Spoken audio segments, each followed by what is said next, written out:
Hi, this is Rupa. I am doing a project for the healthy community, and this project is for the seniors, so I'm very excited to share some recipes with you. And my first one is how to wash the pinto beans and then soak them for making pinto bean tostadas. So let's start. I have 1 cup of pinto beans here. This is the dry ones, and I measured the 1 cup.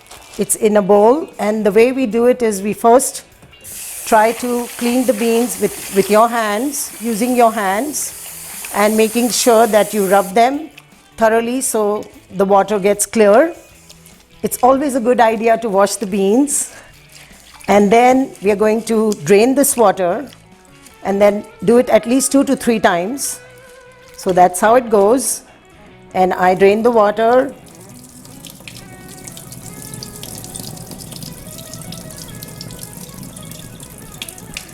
I think 2 times would be enough. They look very clean.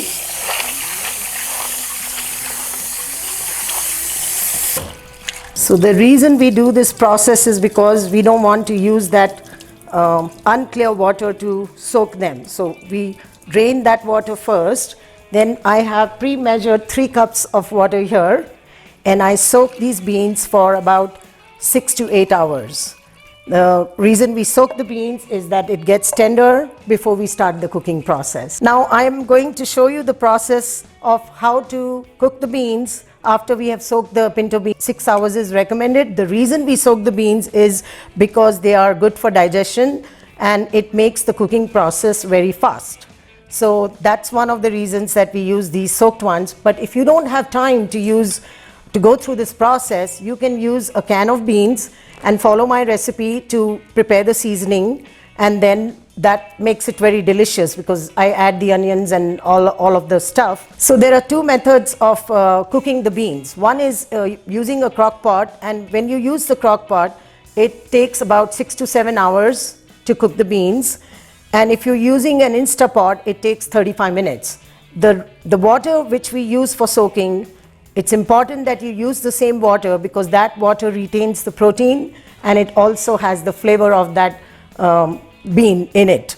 So there are so many benefits of eating pinto beans. They are high in fiber, rich in protein, they are easily digestible, and also very good for people with cholesterol problems. Hello, this is Rupa again. I'm going to now share my exciting recipe of making tostadas. So actually this recipe is very versatile.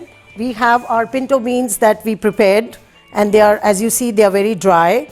So the reason being that the tortilla should not have wet beans on it. So it's important that you make them solid versus liquid. So the first thing I do is I preheat a pan and drizzle some oil on it, and then just make sure the skillet is all covered with the oil. Brush it up very well. I like to season my tortillas so they are crispy and really give a restaurant type of taste.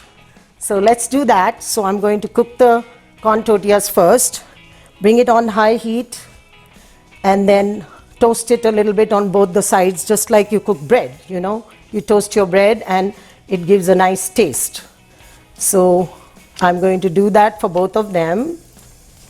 And as you see, I have all these ingredients ready. So the first layer I do is the cheese. And the reason I do that is so that your tortilla is nice and crispy and doesn't get wet with the beans. So I just sprinkle grated cheese on it with my hands. I like to use my hands so it gives that personal touch to the food. And then I have the beans. So you don't have to really melt that first layer of cheese. You just let it sprinkle first and put the beans, the second layer. And these are homemade beans, as we shared that recipe with you earlier. So it gives that real fresh taste. It's super delicious, trust me. Your kids will love it, I am sure about that. One of my favorite food. So here we go, we got that layer.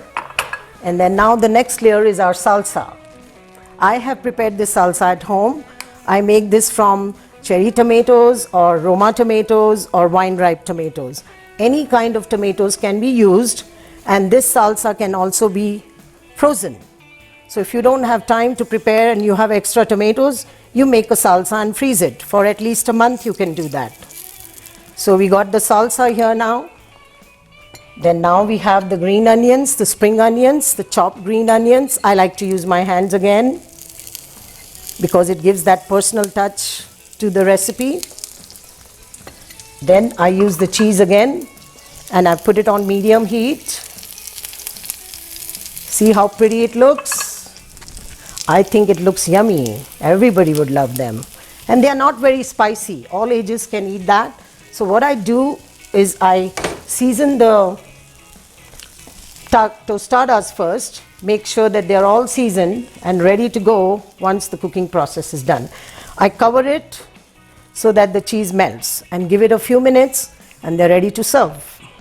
So another tip I would like to share with you is that these same ingredients can be used with the white flour tortillas. These are also good for the same recipe, and this can be made as soft tacos versus crispy tostadas.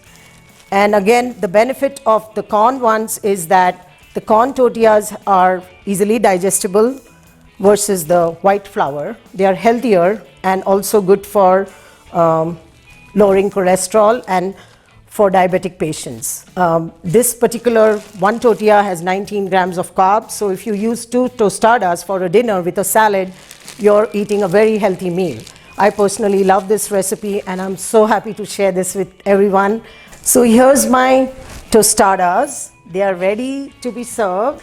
As you see, the cheese is melted.